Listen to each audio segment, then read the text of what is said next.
Hey guys, welcome back to Xenoblade Chronicles No Armor. This is part 2.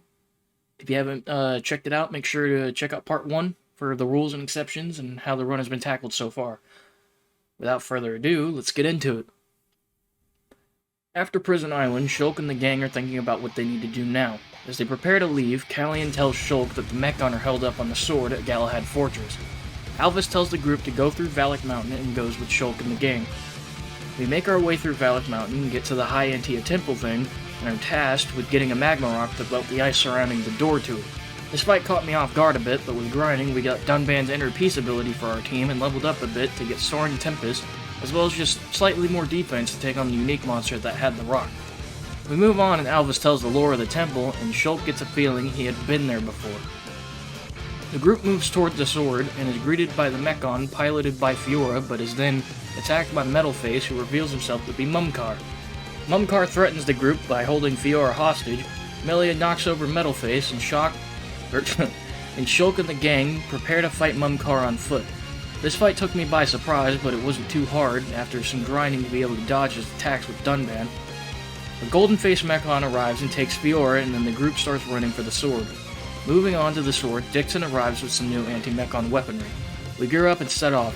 Moving through Sword Valley, we make it close to the fortress and are attacked by Metalface and some new face units.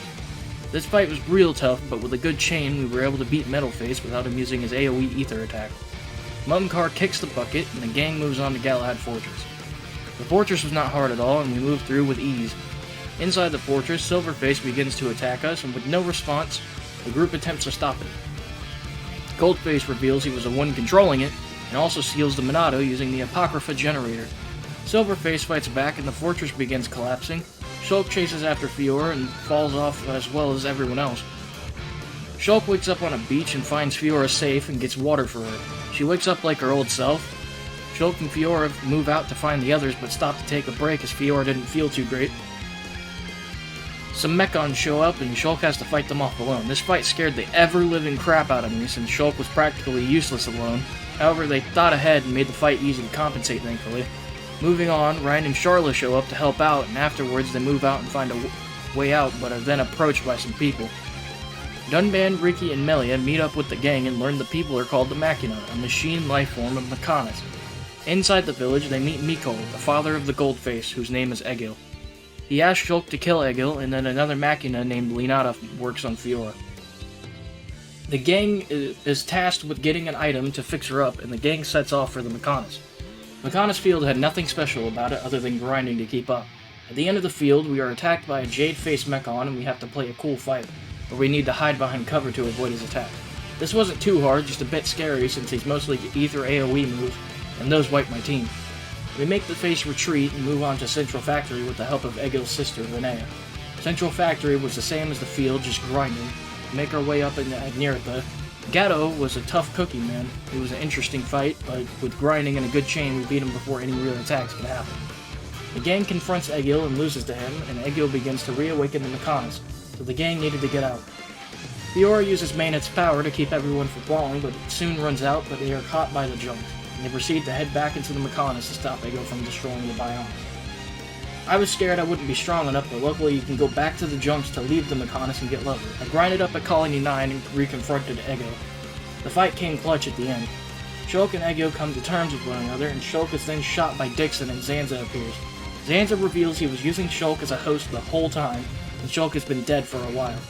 Fiora, using Manus Monado, confronts Zanza and they clash. This fight was scripted, so I didn't need to try at all. Zanza takes Manus Monado and activates his rebirth plan and makes all the High Antia turn into Telethia. The gang makes their escape on the junks, but are then confronted by an army of Telethia. This fight, of all fights, had to be the one that ended the run. We weren't even that far apart in level, but his one move, his one AoE ether attack, had to be busted beyond belief. I tried a chain beforehand, and I tried maxing out agility on Dunban. I even tried melee to see if we could topple it with Starlight Kick. But alas, the challenge had to end. Can you beat Xenoblade Chronicles with no armor? Yeah, but with one exception. You need to be extremely overleveled to be able to chain attack it to death on the first second of the fight. But at that point, nothing past that Telethia can touch you, so the challenge is basically non-existent. This has been Bodge, and I hope you enjoyed the series. Whether you're here from YouTube recommended or you just happen to find us, be sure to join the Discord and check out my Twitch for more live content. Hey, why not drop a like? It helps out a small creator like me have a glimmer of hope at the big time. Peace out.